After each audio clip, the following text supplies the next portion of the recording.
The truth of jail time, far from the movies.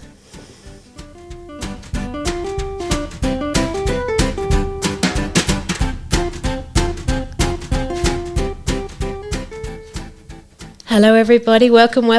We have got a special guest here and we're going to just stick with Harry. Does that sound good? It does. Yeah, well, it's not actually your name, but Harry's a good name, isn't it? It is. Yeah. So we're going to keep this confidential because it's a delicate topic. We're talking about jail time and what it's like to go to jail. And, the topic, the title, Far from the Movies, is really the punchline, isn't it? It's what's reality versus... And there is a certain type of experience depicted in the movies, hey? Oh, yeah. It's a lot of preconceived ideas and, yeah, the experience is far from it, in my experience, and I think a lot of people's experience. Yeah, definitely. And I forgot to mention, we were on Signpost for Living with Dr. Kirsten Hunter, which I got so distracted by jumping in.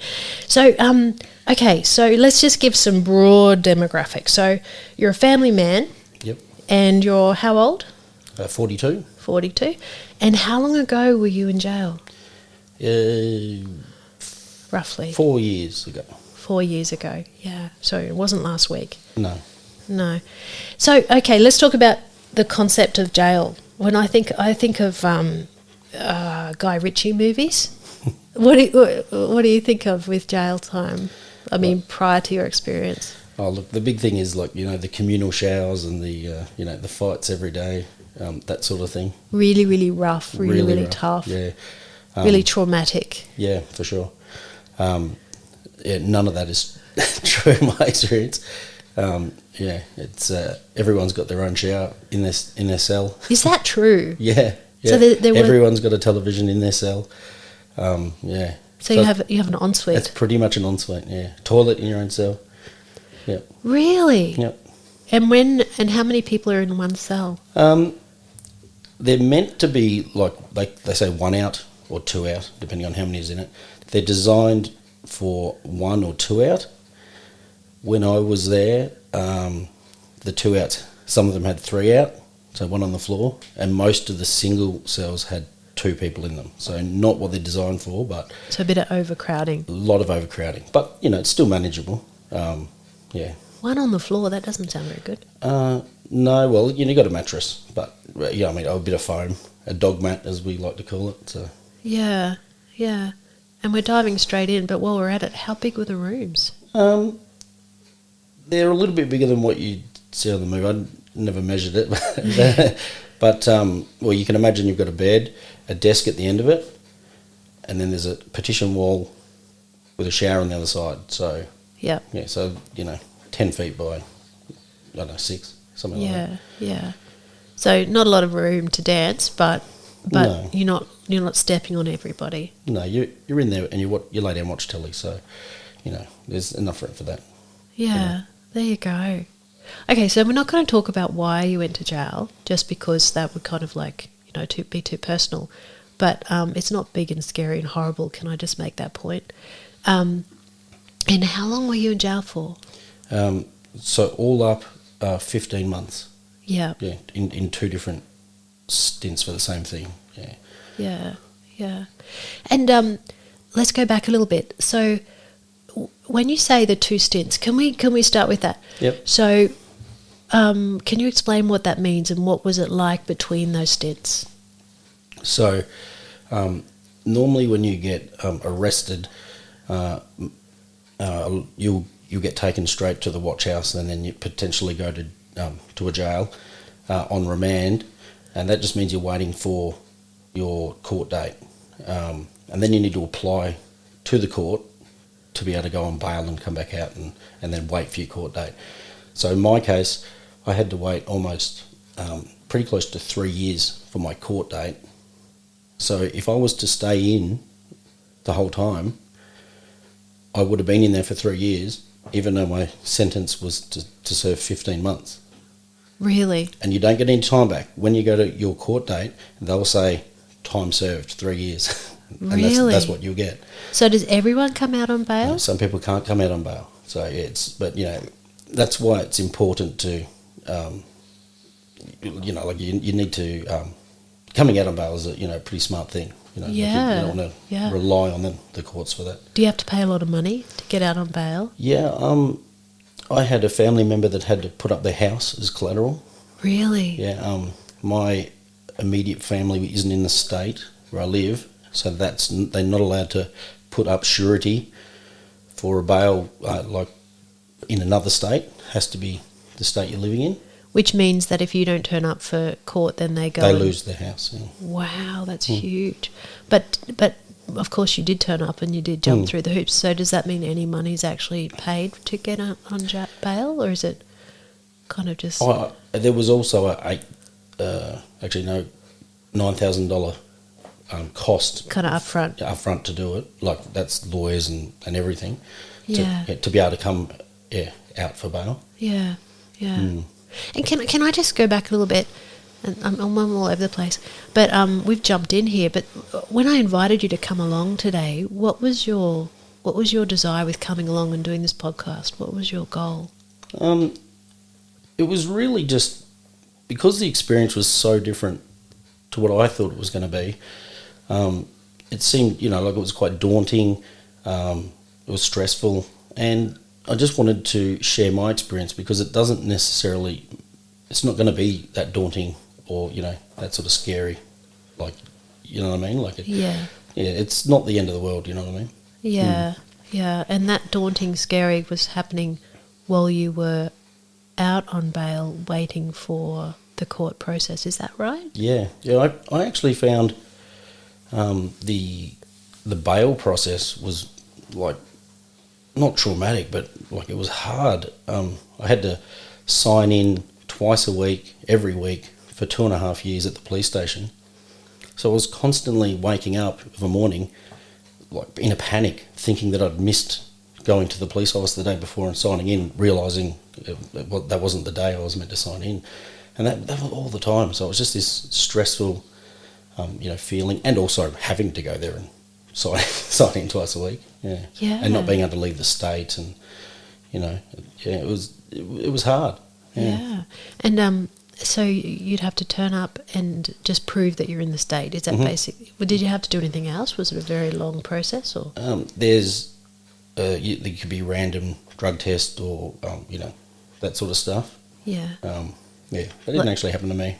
So. Right. Was it like an interview when you go in, or would it be more kind of tick and flick? No, just go in, wait for someone to be there and sign a register. Right. And how did you go with that with work? Because getting time out to go and sign in, was that a hassle? It can be for a lot of people. I was like, even though it was difficult, normally they give you like 2 hours. But they actually forgot to put the hours on my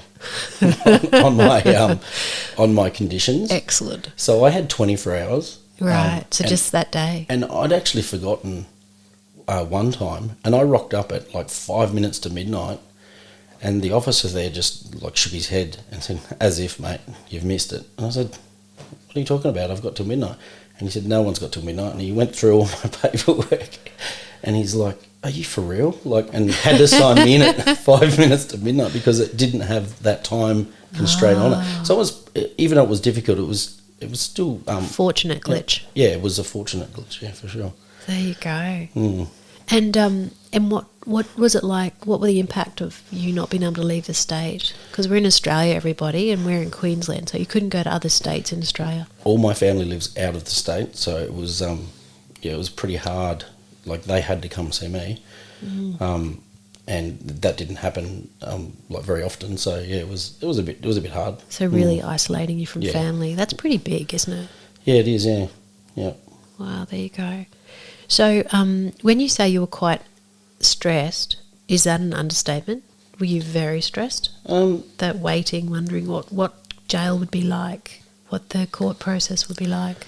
Well, the thing is, when I was arrested, like that happened instantly. They came and grabbed me in the middle of the night, took me straight to the watch house. So you're in your home with your family, kids. Your they children. Woke the kids up. Yep. Oh, that's horrible. Yeah, dragged me out my underpants. Seriously? Yeah. They didn't let you put clothes on? No.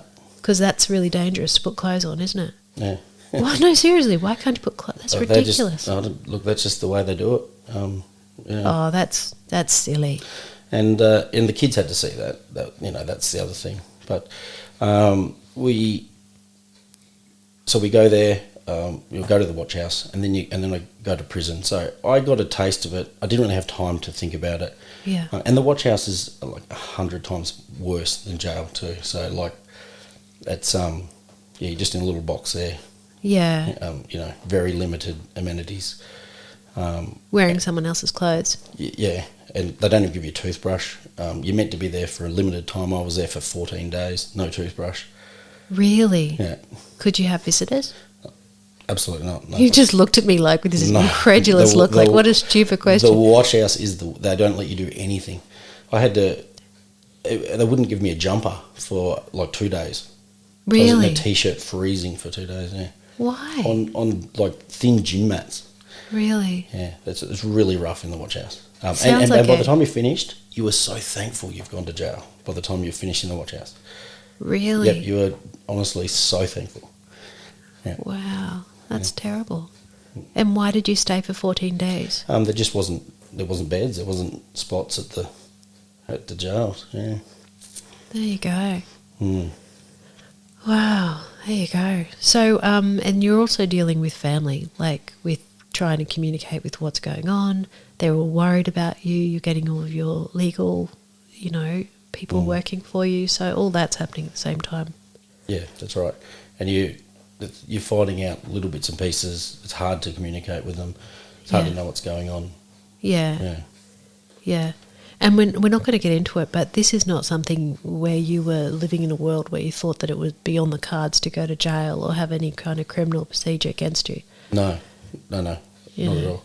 Yeah. So you were pretty clean with your life and life choices. So it was a real sideswipe. Yeah, it was. Yeah, I didn't see it coming at all. Yeah.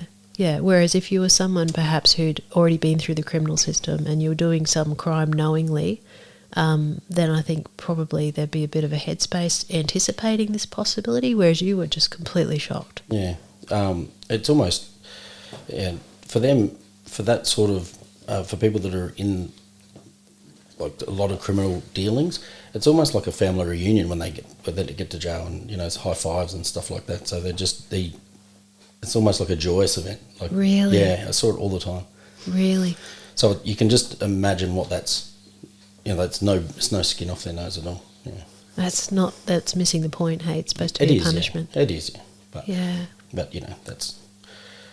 You can imagine if you go over it over and over again, it's like if you do anything, it just loses the first time it's hard, but then it just becomes the norm. So you can see how that happens. I've actually known people who have become institutionalised, and they find being in jail easier because they don't have to make their choices. They're looked after, they're cared for, they've got a meal, they've got, a roof over their head, and they've got a community. Whereas when they come out in the real world, because they've really lost their life skills or they've got issues, they get overwhelmed. So then they actually do something to get back into jail. So, extreme example, but that can happen too. I would say that's a common... Really? A common practice, yeah. Yeah, I found the same. I felt the same with the... just with the structure and, like you say, the community in there and stuff like that. You can see how it's the allure, especially if you don't have family on the outside. If you don't have... like a support network, you don't have a feeling of belonging outside. Mm-hmm. You could see how it could be a better option almost. Yeah, it's bizarre. It's crazy, but yeah, it's another world. It is another world. There you go. So, can you tell me when you first went? So, you told me earlier that you did 6 months in high secure. Is that right? Yeah, 6 months in high security. High security, and then 6 months in a low security prison. Is that normal to do high secure and then low secure? You'll do the time that you're, like, depending on your behaviour and your crimes and stuff like that. You'll either do it really tough or you'll do it reasonably easy. Like, and then you sort of, what you put in is what you'll get out type thing. So you got people that rock in there and they're spitting in the face of guards on the first day. Right. And, they're probably not going to see a low security prison. Yeah. And I saw that. So, it's just, like I said, what you put into it is what you get out of it. So tell me what your first impressions were. I haven't been into a jail per se. I've worked in high secure mental health units. So, no, I don't really know. What's your first impression, first week? How did you find your feet? When you're in the watch house, you're obviously there with some people that have been there before, so you're sort of picking their brain to work out what the structure is and stuff like that. Right. So you get a bit of a heads up on a few bits and pieces. There's a bit of lingo that goes on, things you don't say, things you do say. What like? Like... I mean, I'm so green, it's not funny. Yeah. So, yeah. Just like you call someone champ, and it means that they're a cocksucker. So you don't say, cheers, champ, because, So it's a real put down. Yeah, it's a real put down. And that's something I would say in everyday life before. It doesn't sound thanks, offensive. champs. No, it sounds friendly. It sounds jovial. But not there. So things like that. So it's like condescending. Big time. Yeah. Wow. And and I said it a few times. I'm like, oops, Really? Yeah, like you don't say it too many times though. You learn pretty quick. Wow, I imagine someone calls you a champ, you're like, yeah, thanks. Yeah. Oh. What else? What other lingo was good? There's a lot of like rhyming slang and stuff like. Really? Yeah. Different names for things, like chines. Like if you're talking about your chines, you're talking about your like china plate, your mate. Things like that. You're kidding. So chines is your friend. Chines is your friends. Your churchy. What's a churchy? That's your cell. Your churchy is your cell, right? Yeah. The Brasco is the toilet. Brasco. Yeah, like you. Like a lot of the time, like they'll in the first unit I was at. This guy comes out and he's like, "Oh, nice shoes." And he goes, "Yeah, I found him in the Brasco." And he just like beat someone up for his shoes in the toilet. I found him in the Brasco. Just things like that. Wow. Just different names for stuff. It's like, I don't know, it's probably started as code to try and be, deceptive with the guards and stuff, but now it's sort of stuck. Did you just stay quiet and try to work it out, or did you ask anyone? Yeah, look, what's a Brasco? Yeah, that's it. Yes, you just ask questions. You work out who you can talk to and who you can't pretty quickly. So how do you work that out? Because obviously that's incredibly important to work out who's safe, not safe, who's trustworthy, or do you just not trust anyone, or is that just another movie mimic? Like if you're an honest person, and you're just like they're honest, well, not so much honesty, but like if you're just a straight up sort of character, and you're not hiding anything. Yeah. You'll get along with most people straight away. Right. People ask you what you're there for and stuff, and some people are a bit shady about talking to people, and straight away they get sort of put on the dog list. They think that they're up to no good for whatever reason. So if you're not honest, people don't trust you, and they're... That's right. Like, so I'm straight up. I'm straight up with everyone. So that's half the reason why I found it not too confronting, because I was an open book. And that's really interesting. So, and is that because people felt they had a right to know why other people were in there, or they wanted to know whether they wanted to kind of I just want to know if they could just if they could trust you, like, because there's obviously this theory that you could be an informant, or you could be pedophile, or you could be there's so many different things you could be. But what about if someone's gone in and they've done something that's pretty bad? Did you see that? I was in there with a guy that had cut someone's head off. Right. Did he just tell people that? Yeah. You could tell something wasn't quite right with him. Like as far as mental state. Yeah. But he was all right. Like he was he was going to be in there for the rest of his life. So right. It's hard to explain, but it's not confronting, because you don't you hear the story, but you don't see that in the person. if that makes any sense at all. So people don't really judge each other. No, because you just judge them on what the behaviour's like on the day, or that's Really? that's all you can really judge people on. Yeah. So jail was not a very judgmental area. Not like you'd think. That's very interesting. Unless they thought that you had done a crime that is taboo, which is like something to do with children, something to do with women, anything like that. That is true. That's 100% true. So if there's pedophilia, if there's child abuse, that's called a rock spider, right? Yeah. Yep. Yeah. They're just not there. They're not there. They're not there. What do you mean? They're somewhere else. They're in protective. They're in a protective unit. Because if they were in there, they'd be abused. Well, they wouldn't be there. They'd be killed. Yeah, likely. Okay, what about a rapist? That can't be that uncommon. It's not there really, mostly. Really? Yeah, that any police, anything like that. That's generally there's a protective unit in just about every jail, and that's where they are. Yeah. So even the rapists. Yeah. I'm sorry to say this, but I didn't know that a rapist would be judged so badly. Yeah. Because I think I have that Hollywood concept of jail and it being a rough place and there being a lot of rapists, so it being almost desensitised. Yeah, But I never knew of anyone that had done that crime. They might have, and they were good at hiding it, but you would know. Yeah. If it was known, everybody would know. Yeah. So it was not so bad to have cut someone's head off or to be a murderer, but if you were a rapist, then that was really looked down on. Yeah. That's weird. Yeah. I mean, good. Do you know what I mean? Isn't that interesting? There's this moral component amongst murderers. Yeah. I have no real problem, you don't think of it at the time, but you think of talking about it now, you're like, it is it's a lot more heinous. Yeah. But there was a moral code in there. Yeah. Fascinating. Yeah. But for me, it was, I was just, oh yeah, that's fair enough. It just, you know what I mean? It sort of just was, that makes sense, sort of, yeah. There you go. And were there people in there that you thought, nah, staying away from that person, not a good egg, not safe? There was people that you can't help but have the preconceived ideas.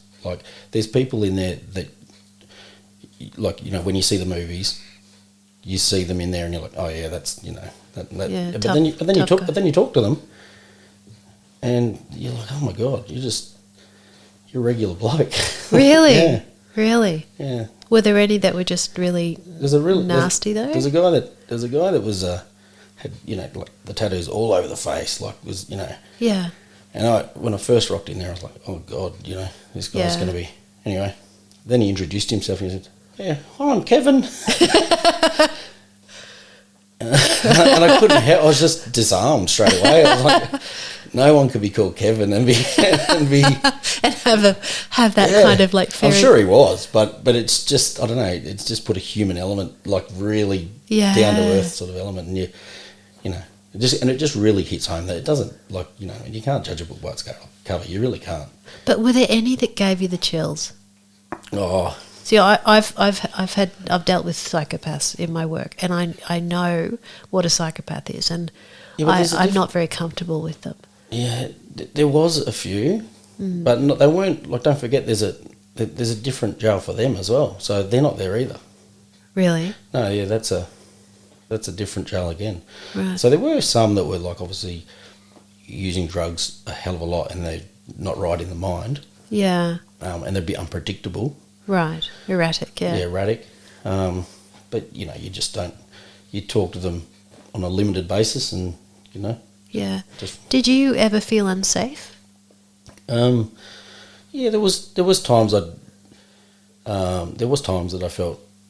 Why? Most of the time it was when the guards were dealing with something. They all had the canine units and stuff like that. They just come in and the dogs are just angry, and really? they get within centimetres of you, just really? trying to bite you to pieces. Not necessarily in our unit with the other prisoners. Yeah. Right. So more when there was something going on. Yeah, and you could get mixed up easily just by being in the wrong spot, because they thought you were involved in something if you were nearby, for example. That's the times that I felt just not in control, I think, is what it is, because you're not really fully in control, as you'd imagine. Yeah. But as for actual inmates, you weren't worried about being assaulted or attacked? No. Really? When I first arrived in jail at the first unit, I arrived in an induction unit, which everyone does. They lay out the law of the units and stuff, and you work it all out. Then I was shipped straight off to a drug unit, and that was really shocking. And it was shocking on the first day, but that's about it. What was shocking? Oh, just the unit. It was just full of drug users. And it turned out that because when I was 16, I had a,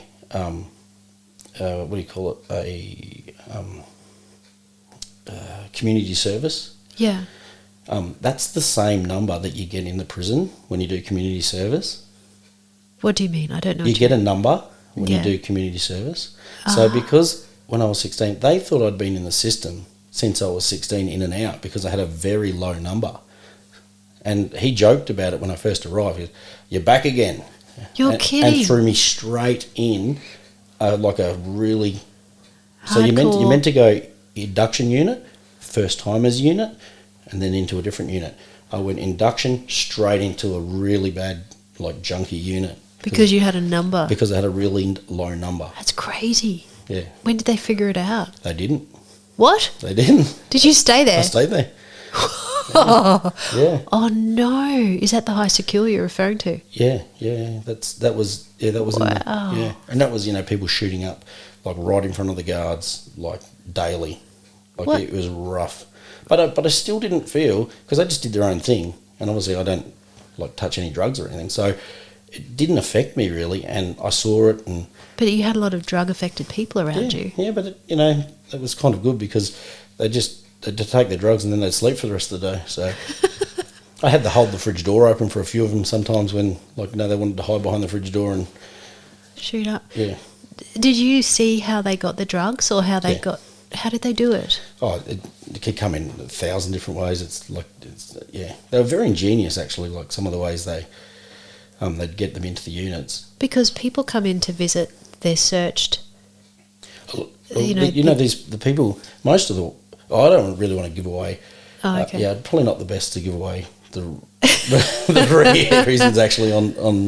That's fine. That's fine. But basically, it's very easy. Very easy. Really? Yeah. Okay. Yeah. Pause that one. No problem at all. So, when did you breathe out and say, okay, I've been really anxious about coming into jail. I've had all these really preconceived ideas of it being a really scary, horrible, dangerous place.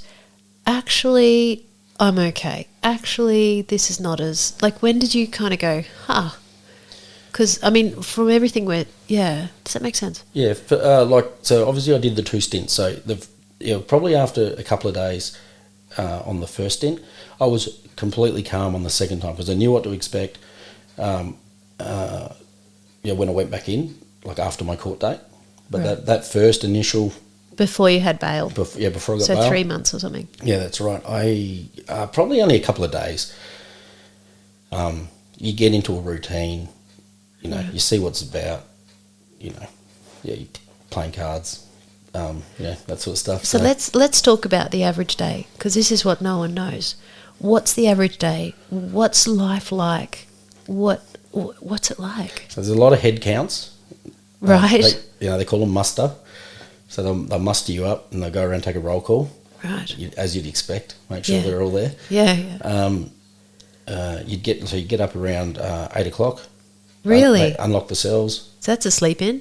Yeah. I hope my memory's not... Yeah, I think that's about right. And you're in there for about 12 hours. So you're around about 6... Might be 7:30, 6:30 to 7:30. It's hard to remember actually. So it's early bedtime. Yeah, early. Yeah. You're locked away early. Really? Yeah. Well, you got to think, because it's the guards' shift time. So they've got to. They need to get home. Yeah, it's pretty much 12 hours out, 12 hours in. I think because it's the change of shift. So. Right. Yep. Yeah. There you go. And let's go back a bit.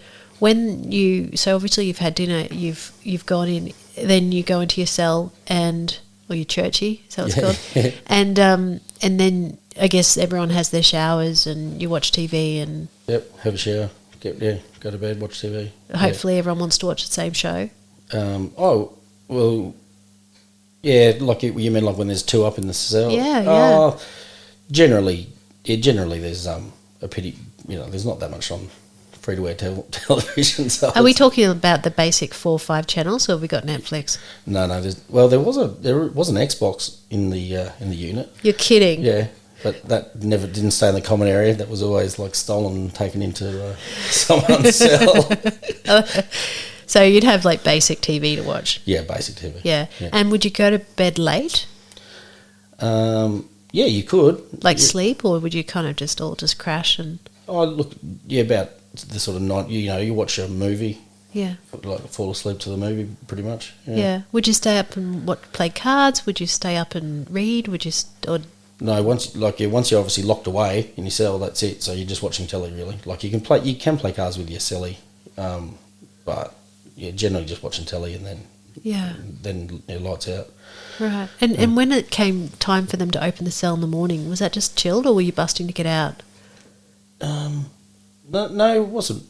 Like obviously the first couple, it depends on who your cellie was. There's a rule that you don't like crap in your cell when you're two out. Really? Yeah. So it's like there's 50 toilets in the unit, but only one toilet's getting used, and that's the common area toilet because no one's going to the toilet in their cell. So there's a rule that you don't do a poo. Yeah, while you're in the cell. Well, like you try not to. Like it happens, but you try because you don't want to stink it out for your cellie. That's right. Yeah. Well, that's a tough night. Well, it's you get you train your you bowels. get trained straight away. Like it only takes it's very quick. So then in the morning, everyone's going to rush out to use the common. Yeah. So is there a line up at the common toilet? Yeah, there can be. That's probably where you don't want to be because it's going to smell bad. Yeah. But, some people stay. Like some people come out and they'll stay in and they'll do it, and then it's just Well, look at that consideration. That's pretty interesting. So then everyone comes out and you go have brekkie? Yep. Breakfast, yeah? And how's the food? So you've got like your basics. So you got like your bread, you got jam, peanut butter, Vegemite. Actually not Vegemite in Secure. We have Vegemite in Low. I love that. I'm trying to remember. That's hilarious. Okay, for people who aren't Australian, Vegemite is this thing that all non-Australians think is disgusting, but we love it. And isn't that hilarious? You either could or couldn't get your Vegemite. Yeah, well, it's got yeast in it, so you can make homebrew with it. Like you can make like alcohol with it. So. Oh my gosh! So they couldn't have Vegemite in the High Secure. That's hilarious. I got pretty good at making Vegemite though. Like what? How do you make Vegemite? Out of like beef, like this beef stock stuff and salt and. You made your own Vegemite. Yeah, it tasted not too bad. That is desperate. That's, you got nothing creative. better to do. That's hilarious. So, did you feel okay about the food? Did you have any issues with it? No, the food's fine. Like there's not a lot of it, but it's it's fresh and As in quantity per meal. Yeah, the quantity's not obviously large, but you're not doing much either. So it's Right, so you don't get to serve yourself. When I went in the first time, there's two different ways of doing it, and different units do it different ways, and it does depend on what type of unit it is. Sure. So if it's like sometimes it's an every man for himself type situation, and they've got big trays of like salad. Say if you're having like salad rolls, there'll be a big pile of buns, there'll be a big thing of lettuce, big thing of tomatoes, big thing of onions. Yeah. And if you're last, there's not going to be much there. And there is a little bit of a pecking order. Like there would be. The lifers first in. Lifers are always first, and you've been there the longest type thing. You respect. There's a lot of respect in and the newbies back of the line. Just about always, unless you you've been there a lot in the jail system, and then someone will be like, "Oh, mate," Oh, really? Yeah.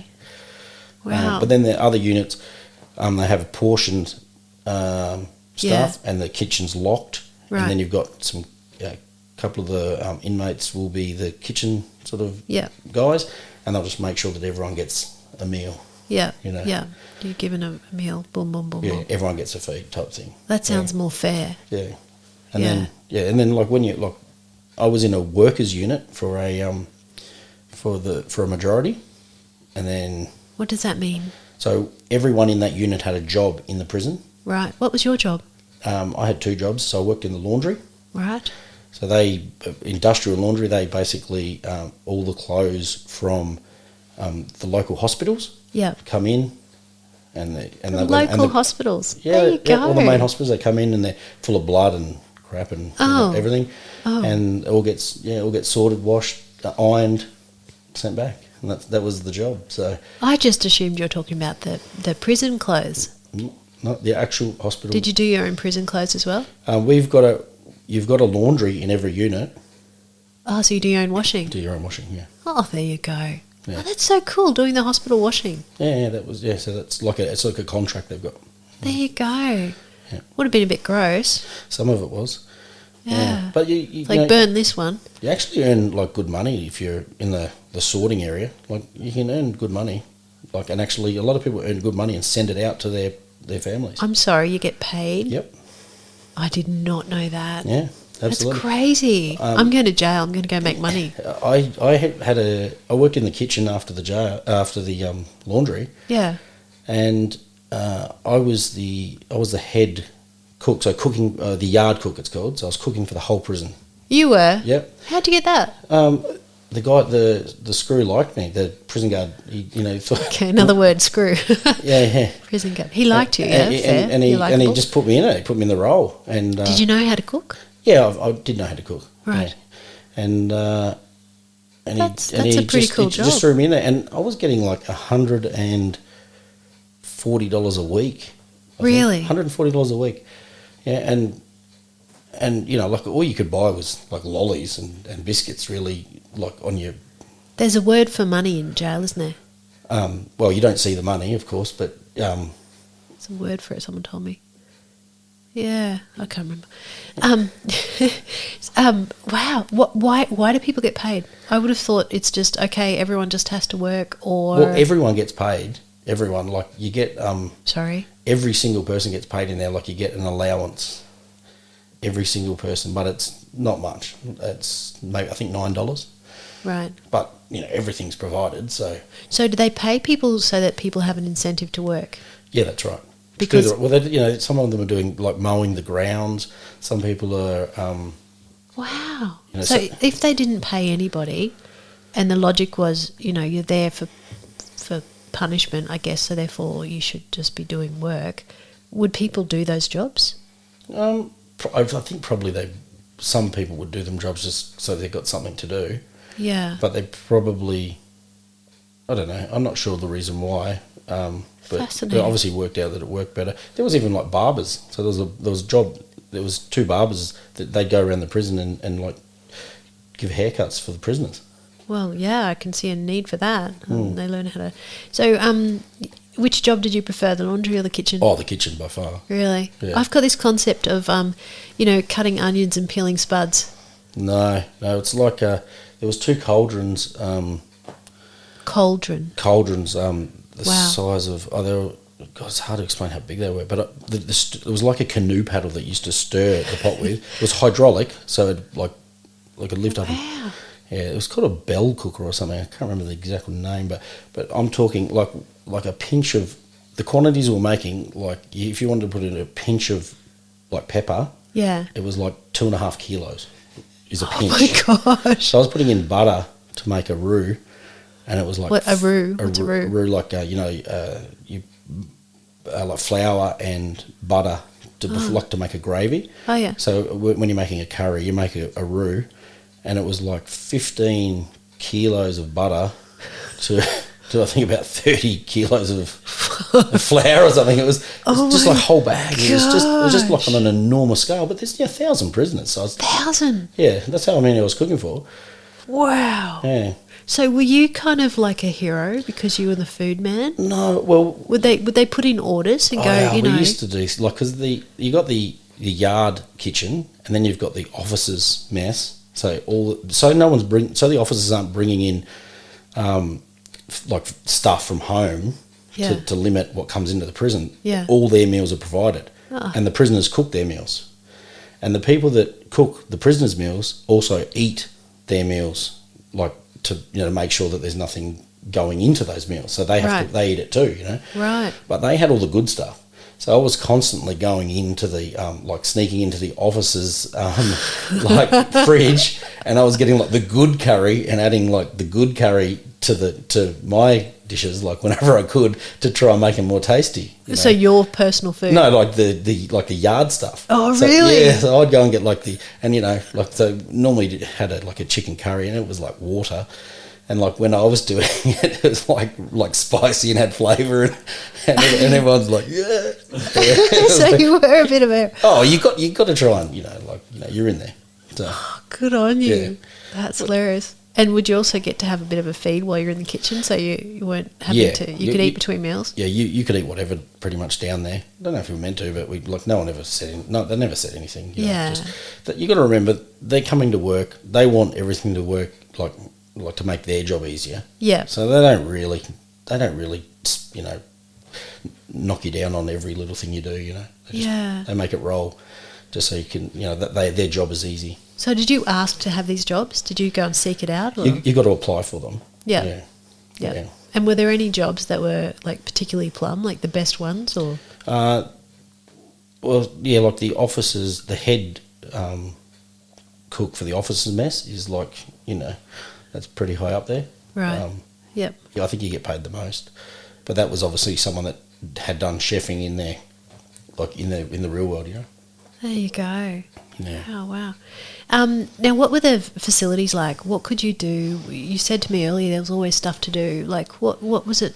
What was there around to stimulate you? So every unit's got like an outdoor, like a half basketball court, and on the walls painted like a handball line. So you can play handball. There's some rough exercise bikes and a few bits of equipment like that. Yeah. But they're constantly in the I don't know what you'd call them, like in the worst units, or in the toughest. That's probably a good word. The toughest units. They didn't really have much gym equipment because weapons. They were always doing stuff with them. We had brooms in the workers' unit. They'd allow us to have brooms and everything. So they'd make barbells out of brooms and buckets of water and stuff. Really? Yeah. And we were playing you played handball, and actually had a whole unit competition with it, and the whole unit was involved. It was like a real big event. We're playing handball, and it was it got really heated, and it's just funny because it's a lot of stuff that kids would play, but you got grown outs playing handball and stuff. Yeah, it's just really so surreal. What condition did you come out of prison in compared to the condition you went in? As in with your fitness, with health?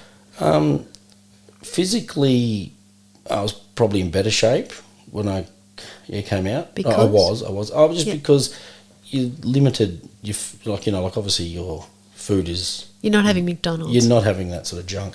Yeah. You're walking around the oval. We went to the oval every second day too, so you play touch football or soccer on the oval and stuff like that. Really? Yeah. So I was playing a lot of that. So those two factors, probably better physical shape. Mental state, about the same probably. Yeah. There you go. And was there other surprising things you could do? I mean, they're the physical things. In high security, I used to make birthday cakes for people. And I'll have to make you one. You can make a chocolate cake that tastes exactly like chocolate pudding out of biscuits and a can of Coke. No, you cannot. 100%. You can't tell the difference. 100%. I guarantee you. When it's warm, it tastes like chocolate pudding. When it's cold, it tastes like chocolate mud cake. 100%. You can't tell them apart. I believe you. Yeah, I believe you. No, it just blows my mind. But I used to make lots of these little cakes, and then you shape them into we had a guy that used to play the guitar all the time. Yeah. It was his birthday, and he was very well respected in the unit, long time, in and out.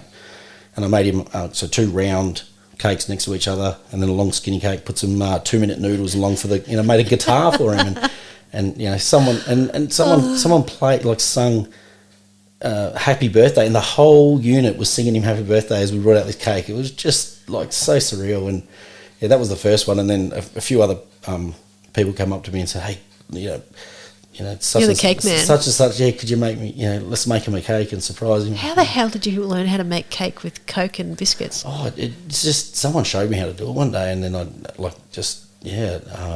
it wasn't a chocolate one, and then I worked out you could put some drinking chocolate in it and make a chocolate one. It was just they just had it out of a plain one. So yeah, but I made a cheesecake in there. How? With cheddar cheese, so we got cheddar cheese.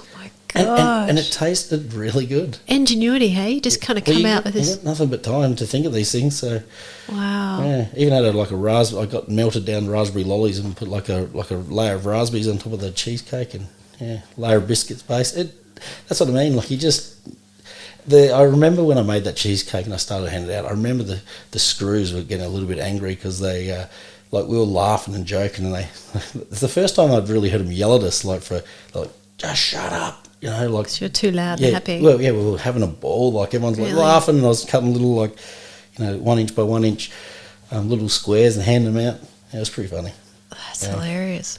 Wow. Yeah. What were the prison guards like? Most part, there was like every workplace. As you can imagine, you've got some people that are friendly, some people that aren't. As a general rule, you don't really talk to the prison guards, right. and I didn't. I was polite to them. Yeah. And that's as far as it goes.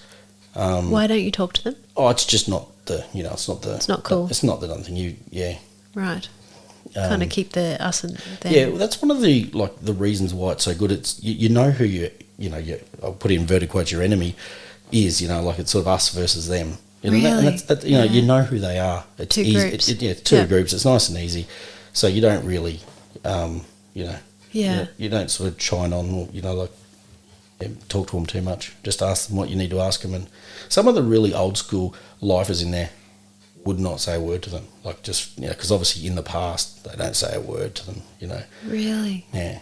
But it's kind of a different time. Yeah. Flicking over, did you see any violence? Did you see anything? Yeah, I saw a little bit of violence. I saw a guy got punched at the telephones. He wasn't meant to be in the unit. He got warned not to come into our unit, and the big fella that I made the guitar cake for, he just walked up and said, "This isn't your unit," and he said something smart, and just boom, and he just melted down the wall. He was just out cold, and yeah. Wow. But he'd previously just told the screws. He said, "Get him out of here. He doesn't belong here." And they said, "No, he's here." So he warned them. What do you mean he wasn't supposed to be there? Oh, just for whatever reason, they'd something to do with his outside life. Oh.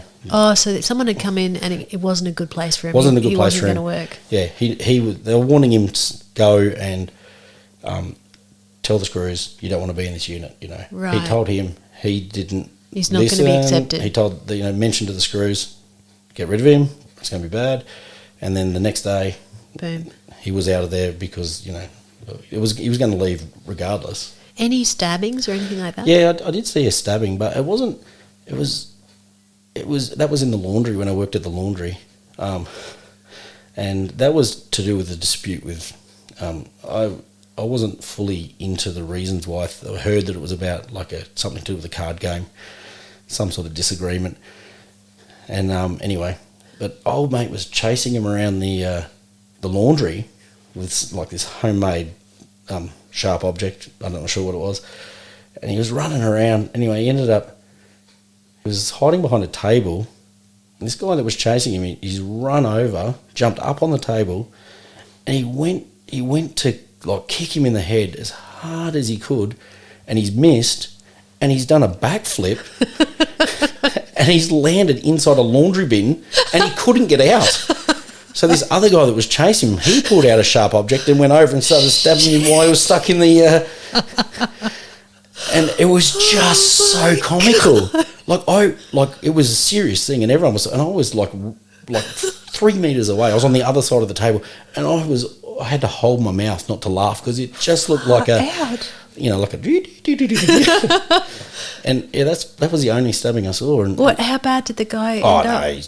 Just poked a bit with a sharp something. Yeah, sharp something. He had like a few blood dots. In his chest? Yeah, in his chest. Not good. It would have been it looked like something, like a, I don't know. Like wire? Like something like that. It was pretty thin. But, oh, gosh. But like I said, it would have been. I love that he just had one to pull out. Well, they obviously knew that they were...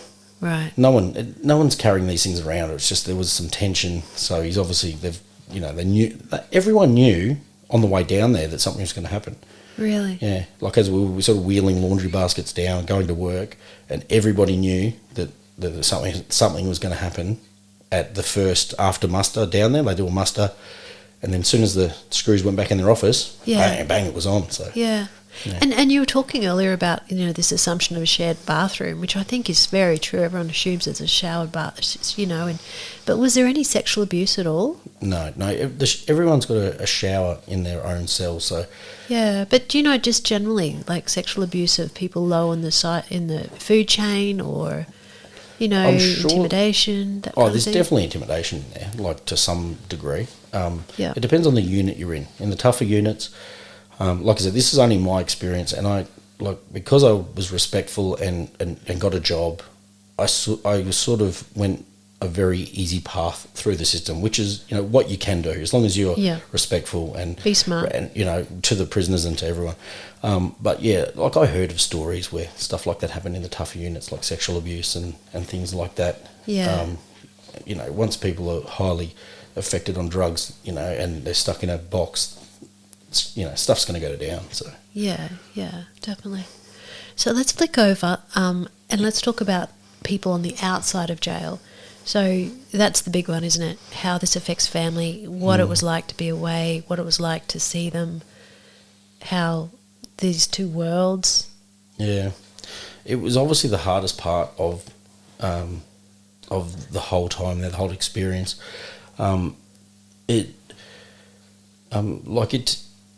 When you're there, it's easy just to shut down and forget about the real world. And so as a coping mechanism? As a coping mechanism. It's actually, funnily enough, as weird as it sounds, when you hear from your loved ones, it's actually like one of the worst days of the week because it just brings home what you're missing out on, like you're hearing their voices, makes you really upset. And then and then after... you sort of sad and sorry for yourself. Then you can get back on, and then the time speeds up when you just shut everything out. So yeah, you do that sort of stuff because your family needs to hear from you, your kids need to hear from you, and it's just a part of it. But it would, especially for people that don't have a family on the outside like that, you could see how it would just be so much easier because you like the old saying goes, you do 2 days in jail, the day you go in and the day you go out. And the rest of the time you just block it all out and just, live day by day. So you just kind of get into this bubble and you just kind of get into automatic pilot and distract yourself from the outside world. Yeah. And then when you contact family, it pops the bubble and you realise what you're missing out on. Absolutely. And that how hard was that? How upsetting was that for you? It was really upsetting. When your kids, the kids are the worst because they're like, when are you coming home and stuff like that. And, it just breaks your heart every time you hear it. But and you just got to roll with it. And it would have been very hard to explain it and to find some language. Yeah, that's right. For the little people. Yeah, they just can't really comprehend. And they can't even comprehend how long it's going to be. So it's it's just really. I actually I drew a snake on an A4 bit of paper, and I had some key dates on it, like Easter, Christmas, their birthdays, and they stuck that on the fridge, and they put a little marker as these little milestones happened, and obviously the tail was Daddy's coming home, right? So they got a bit of an idea of. That's really cool. Yeah, and that got them a bit of an idea of how long I was going to be away. It's really, really smart. And what about face-to-face contact? What was how much could you see each other? You can see them. You can they can once you get all the paperwork done, they come into this secure courtyard. You can sit down at a table next to each other. It's all like plastic, like metal seats and tables that are bolted to the ground. Right. And you can talk, you can interact, and there's a little, well, you couldn't really call it a play area for the kids, but like a slide in the corner. Yeah. And there's a vending machine there, so you can they can bring in money, and then you can buy some packets of chips and stuff and sit there and eat some packets of chips. And is there any restrictions with touching? You can give them a hug when you arrive and a hug when you leave. And that's all. Yep. So if the kids want to come sit on your lap, they're not ruthless about that. Right. Yeah. In fact, no. I think I could hold the my kids actually. Yeah. I'm pretty sure I could. Yeah. But not exactly conjugal visits. No. And then it's pretty traumatic. They've got like sniffer dogs and German shepherds and stuff as they're coming in, and they treat the visitors pretty.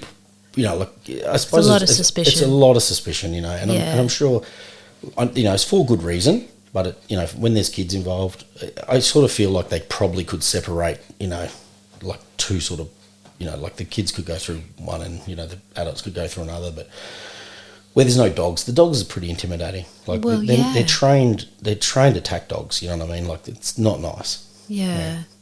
Did your kids ever talk about the dogs now? No. Well, that's good. They just talk about Daddy's old work. So that's what you used to say? Yeah, Daddy had to go to work to do a different job, yeah. That's really clever. And, when I went to low security, that's a working farm. So they actually got to see the animals. So that was kind of cool there, because it did look like it worked on the farm. Yeah. You work on the farm, so it's... Yeah. Yeah. Did you enjoy that work? Yeah, it was good, yeah.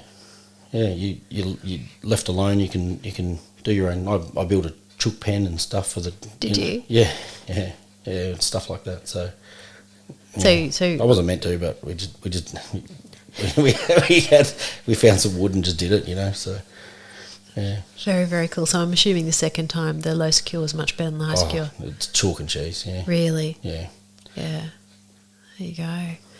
Pretty crazy. So we were talking earlier and we were talking again about this concept in the movies that people are kind of big and tough and everything. But you said that you saw people that just didn't have that look about them at all. What was the average kind of look of people in jail? So it sounds silly, but... It was like there's a mixture between... like the hobo sort of looking person that's like they're in there for a hot meal. Like there's a lot of them like that. Like, people that are doing petty crimes coming into jail because they want to be looked after. They're living on the streets. Yeah. And they get a better meal inside jail. And that's like that'd be a high percentage. So sort of being able to sidestep adulting and be looked after. Yeah. Yeah, pretty much. So, they get washing done, they get a new set of clothes every day, So it's for that, like when you're talking about a homeless on the streets type of living, major upgrade. Really? Yeah, yeah. But otherwise, what was the general look? There was a lot of there's a lot of just everyday sort of people there. Like, they I was in my unit. There's a lot of people there for fraud. So, like they're just like a lot of businessmen, Really? Yeah, like there's a lot of it. Yeah. People from all walks of life. Yeah, all walks of life. And there was a few, like, and when they're putting together a unit, they deliberately, there's obviously a lot of thought that goes into it because, they put a few of each different sort of, right. Some will pull others up, some will bring others down, but it's blend it up. Yeah, sort of blend it up a bit. You don't want to put the tough units. What I'm talking about, yeah, that's the one they don't care about, and they just throw all the ones left over, and like there's a lot of rough, tough drug users and stuff like that, and you can just see the difference in those units. Really? Can I ask, with you called it a cellie, your cellmate? What was it like? Did you have much change, and also what were they like? Look, it was hit and miss. Like I had a fair few, Because people would be coming in and out of prison. Yeah, look Yep. at, you know, you just it's sort of past the time. You get to know them, you talk to them, you find out about the, you know, the history and stuff, and you know, a lot of them are. I had a fair few first timers as well, so you know, you sort of Give them a rundown. give them a rundown and stuff Yep. like that. And it passed the time, so it's not, you know, it wasn't to the stage where it was annoying. It was just, you know, you got someone new, and it's sort of like it's kind of almost a good thing because you're like, oh, I got, you know, New company. yeah. There's only one cellie that I had that was just, you know, I had to tell him to have a shower, stuff like that. Like, you know, dude, have a shower. Really? And he's like, oh yeah, I suppose I better. You know, oh my god, are you for real? And You know, it's the yeah. water, you know, it's not like you're paying for water, mate. And none that you felt unsafe as you slept? No, no, Well, that yeah. says a lot, doesn't it? yeah.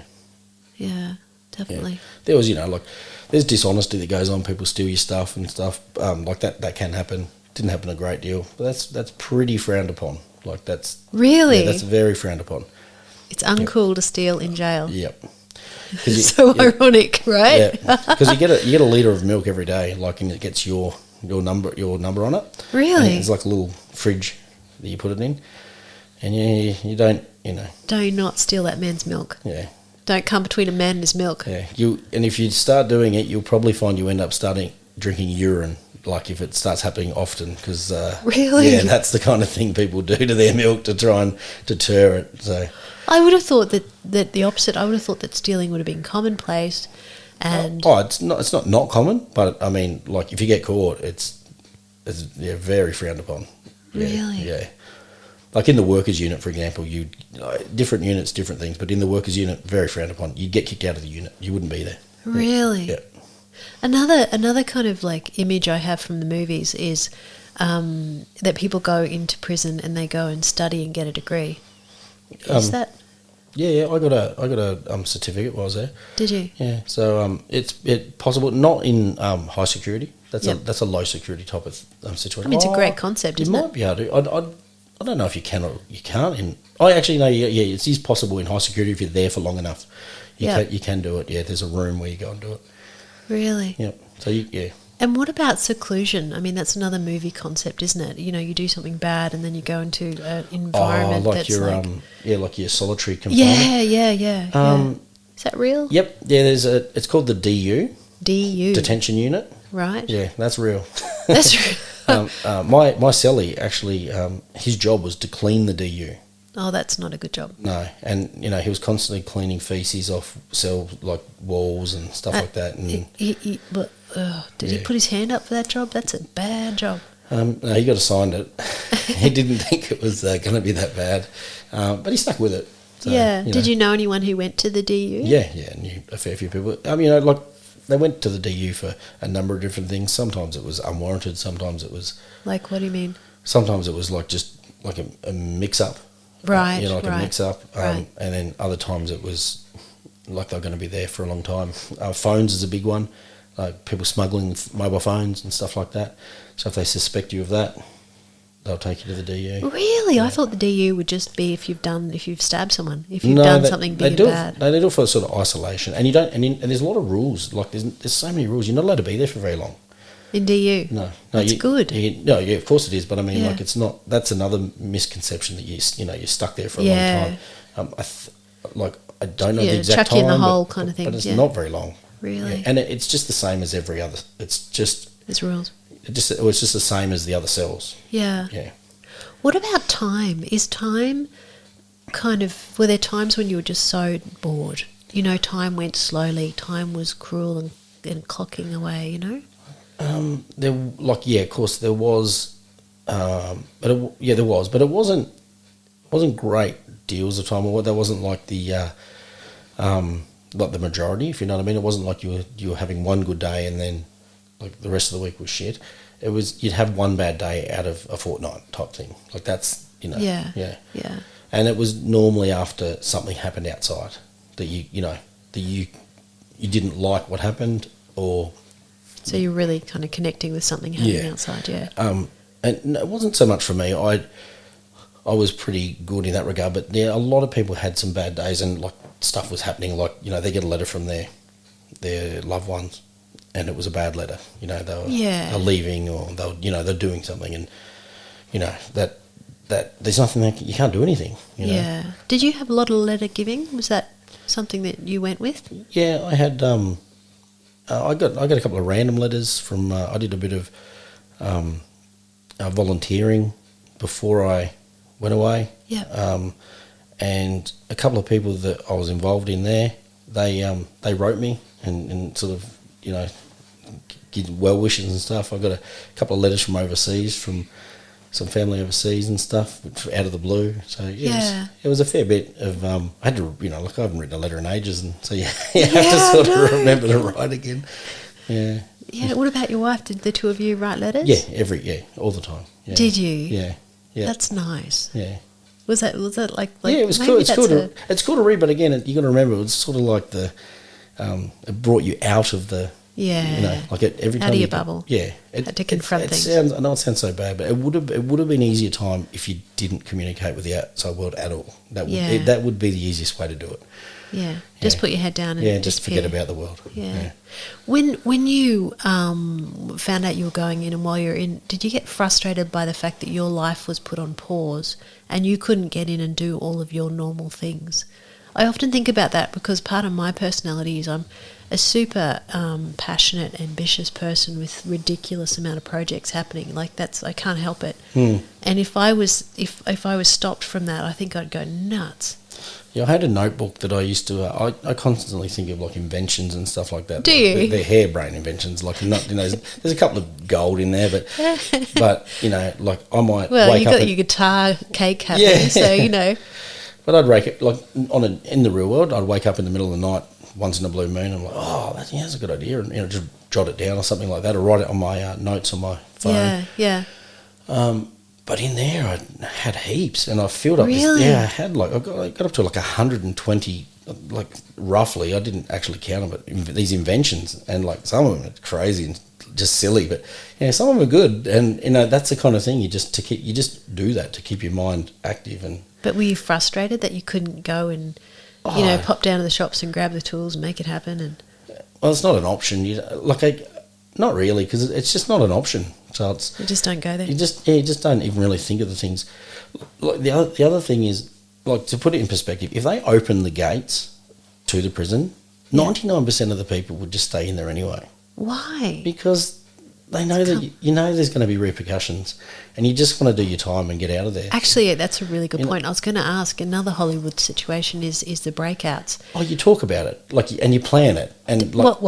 And you know that you'll be able to get out. You know what I mean? It's just, you talk about it. Really? As like a ruse. Banter. Yeah, banter. Oh, we could do this and do that. But really? But no one's going to do it. You know what I mean? Because they don't want to get in trouble. Yeah, that's right. And you're going to where are you going to go? You know what I mean? Well, being on the run and not having your identity would be a really tough life. Yeah, it's just it's so impractical. It just so impractical. I actually I know for a fact, because I used to ask that question a lot. Like, hey, if they open the gates, would you just go? And they'd be like, nah, just stay and finish it. Normally after we've worked out how to escape out of the prison. So that would be like, and then would you do it? And like, nah. Wow. That's how it finished. I guess people that were in for life would be the only ones that would have something to gain. And that's why they're not allowed to go to like low security. Yeah. Yeah, because the risk is high. The low security, the fence is a farm fence. Really? Yeah, like 4 foot farm fence. Yeah. Do people kind of head out, go down to the local pub, have a good night, come back? Yeah, there's the low security is different. People get away with all sorts of stuff there. But you obviously have clothes that make you blend in. You're not turning up at the pub wearing orange outfit. Yeah, you got two in the high security. You're all in green. Are you green? All in green. Yeah. Is that because it's a peaceful colour? I'm not sure why. There you go. Yeah, you're all in green, and you're wearing thongs. Thongs. Yeah. What if it's cold? Thongs. Socks. Thongs. No socks. You're allowed to get socks, and they give you the worst running shoes in the world for the oval. Really? The worst. Most people just wear bare feet. They're that bad. Really? Yeah, they're so bad. That's a challenge to have such bad shoes. Yeah, and you can't wear thongs to the oval. You have to wear these. You have to wear some sort of footwear to the oval. But then when you get down there, you take them straight off. They're horrendous. They're horrendous. That's impressive. Yeah, they've got no. It's just so weird. It's like the same supporters as a pair of thongs. Really? Yeah, prison issue. Yeah. I wonder why they want you to wear thongs. It's just so you can't stuff. Like you don't have pockets. You don't have anything anywhere you can put anything really. What about in your jocks? Yeah, well, you can put things in your jocks. Yeah. So in low secure, what was the uniform then? So same sort of uniform. Yeah. Green, but when you've got a visiting uniform. Right. So you wear a different set of clothes when you visit your your families. And that's like a barbecue area, like a full barbecue area, outdoor barbecue area. And you've got like these jeans and you've got a collared, like a polo shirt type thing. Yeah. Does everyone have the same polo shirt? Yeah, everyone's sort of got visiting wear and they've got, So when you pop down to the pub, you're wearing your polo shirt. Yeah, something like that. So that the pub owners know that you've come from the prison.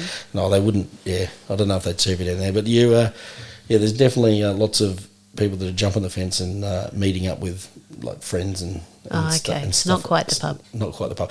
Although the other part of it, which not many people talk about, is the work camps. And I was doing that for 2 months. That's when you go to a very small town. Really? In the middle of nowhere. Yeah. And there's a camp there. Yeah. And then you go and do basically the role of what the council would do. So you're mowing the lawns of the town and stuff like that. Really? And the prison guard drops you off. Yeah. For the day. Yeah. And then comes and picks you up at the end of the day. Really? Yeah. And people, the general public, are going past and say, hey, "You want a beer?" And do you want this? And do they understand you from the prison? Yeah, they all know. How do they know? Because it's a town of like 500 people. And you're new. And there's like 30 of you. Oh, there's 30 of you, so it's like a team. Oh, how many was it? No, there was like 15, I think, 15 or 16. Yeah. Like what do you do for lunch? Yeah, there's that was like the best food there, like the best food in the whole thing. It was like a guy that cooked us food. We get taken back like for lunch, and it was just the best food. Yeah. Really? Yeah, the best food. Yeah. So because they just get the ingredients and they could do whatever they wanted. Right. So, yeah. So you'd put your hand up for that. Oh yeah, but there's a lot of stigma about it, and people say it's like there's a lot of like jail talk. It's terrible. Why? And because I don't know, but it's unreal. Like why would they? I just wish that everyone knows you get into secure and then ask to go to a work camp straight away is the best. That's secure.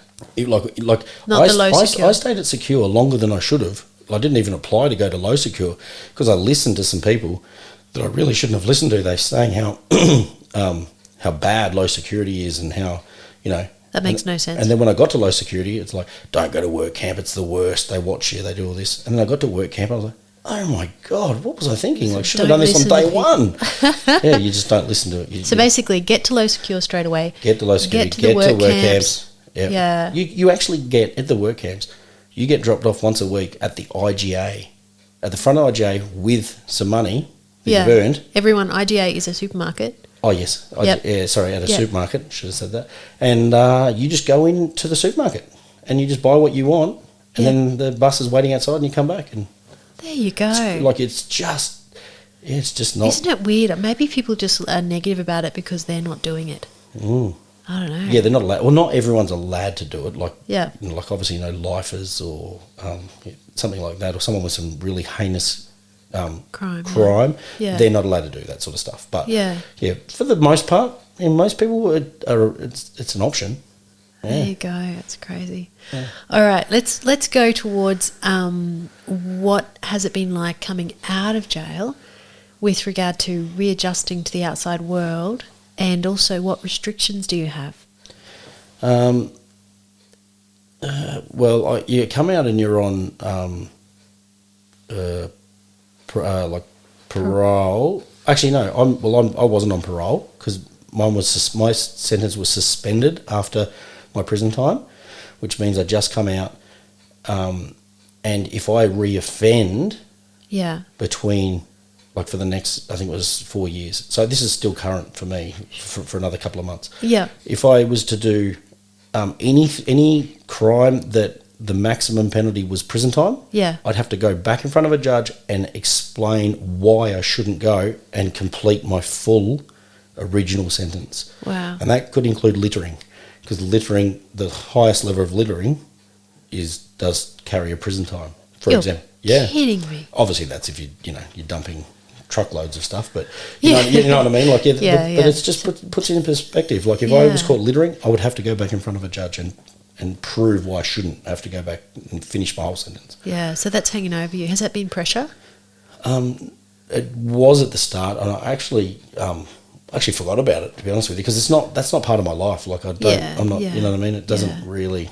Yeah. I think for a different type of person that would hang over their head. Okay. But it's just so far from my everyday life. I actually forgot that it was. Yeah. That I still had it over my head, Hanging around. until I was coming to do like this. That it reminded me I still was.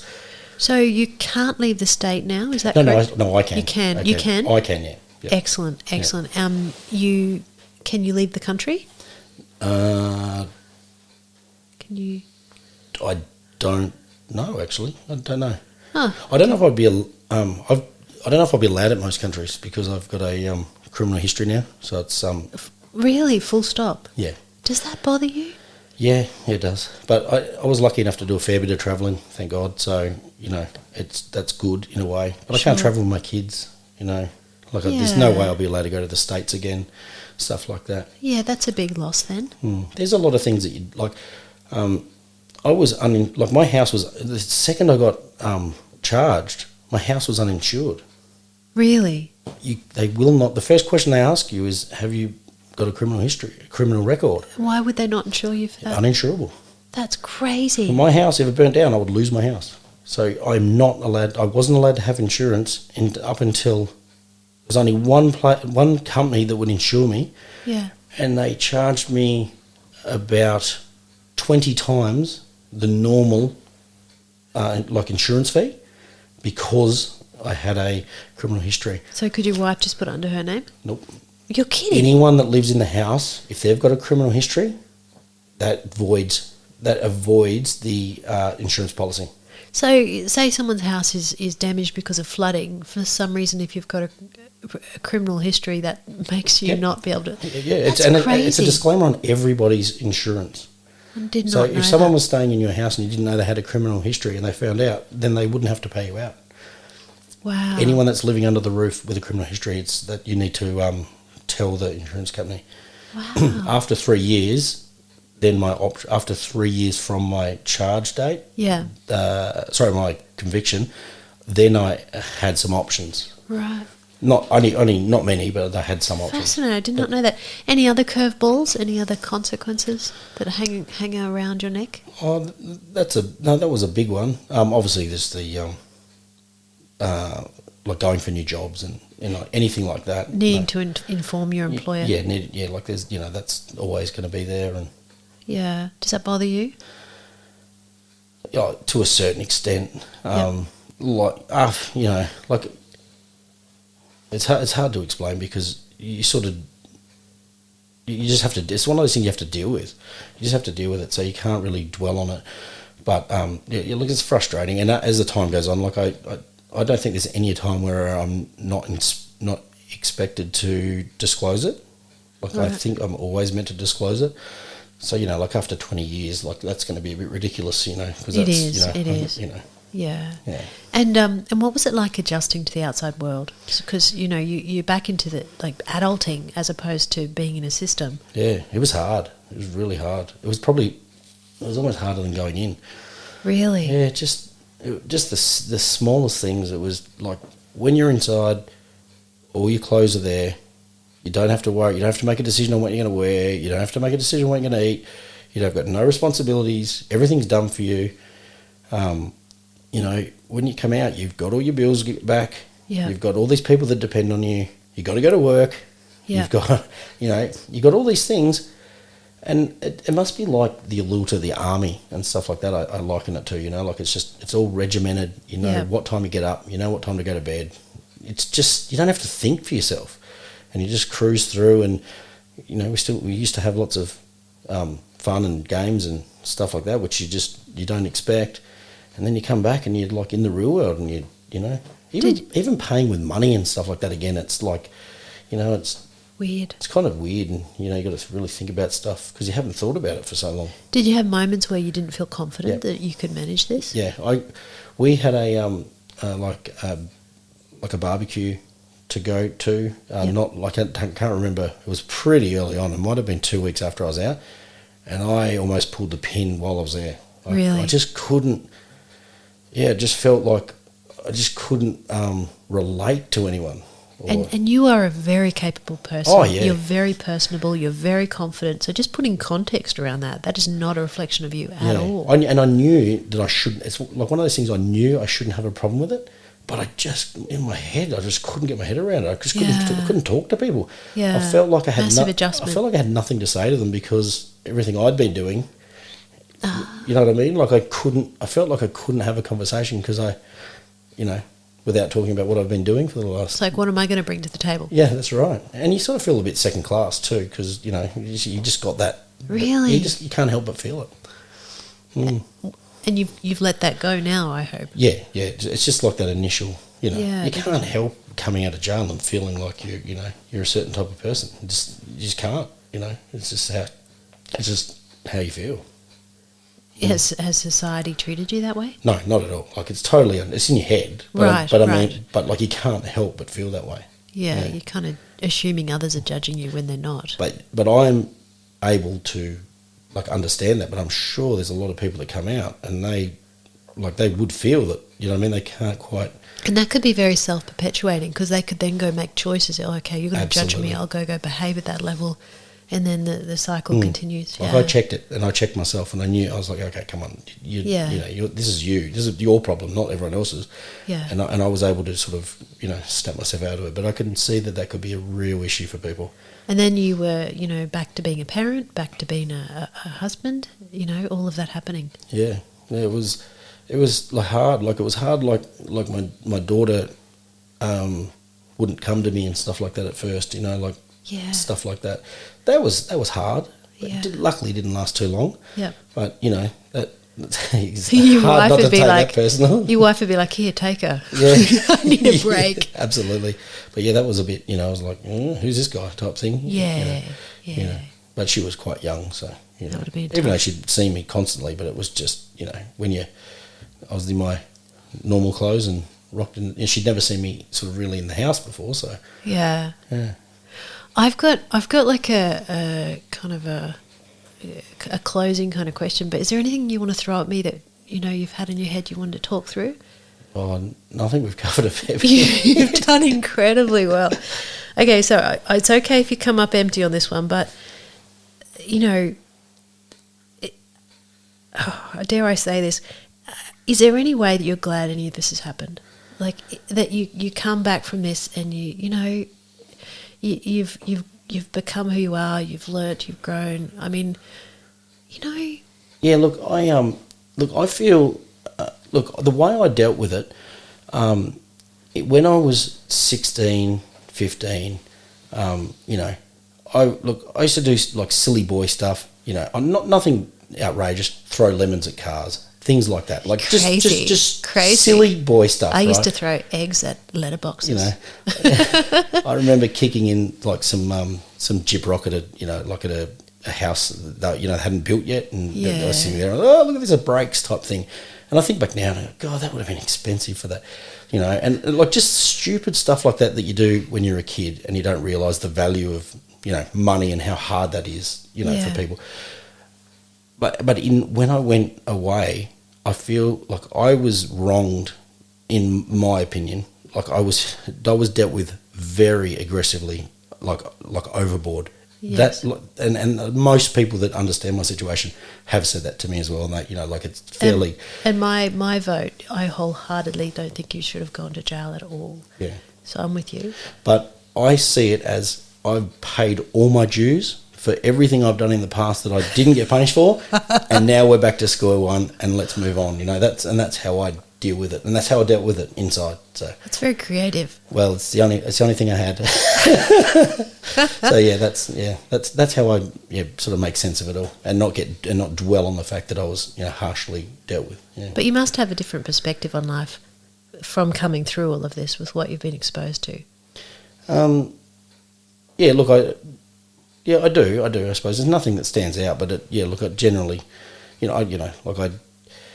I don't even speed by 5 kilometres Really? anymore. Like I just, Very I mindful. just very mindful of not breaking really minor rules and stuff like that. Just be very mindful about all jaywalking and all these things that you never really thought of before. But now I'm mindful about all the little rules and why they might be there, and So And do you feel differently about your freedom now that you've got it? you can't. Yeah, of course you appreciate it more. Even though it wasn't as bad as I originally thought it was going to be before I went, it still wasn't a nice. You wouldn't wish it upon someone. It's not a nice experience. So it's a middle ground. It's not a nice experience, but it's not big and scary and It's daunting nothing, and terrifying like in the movies. Nothing like the movies at all. And if you had have known that, you wouldn't have spent all of those months with acute anxiety, worrying. Absolutely, yeah. Yeah, I spent Dreading. way too much time thinking about what it was going to be like and how bad it was going to be. Yeah. When I didn't really need to. So hopefully if someone's listening to this and they're looking at needing to do some jail time, they can get some hot tips, but also just be a bit less scared. Yeah, that's my goal, for sure. It's a good goal. Yeah. Thank you so much for coming. No problems. There you go. Now you can see you've done a podcast. I can. Thank you. That's awesome. So everyone, this is Signpost for Living with Dr. Kirsten Hunter, and thanks for coming. And if you want to catch me on online, did you know I'm all over the place? So we've got KirstenHunterAuthor.com, Facebook and Instagram, Kirsten Hunter Author, and Twitter, Kirsten Hunter AU. So yes, Signpost for Living with Dr. Kirsten Hunter. Thank you so much for coming. I really appreciate it. See ya. See ya.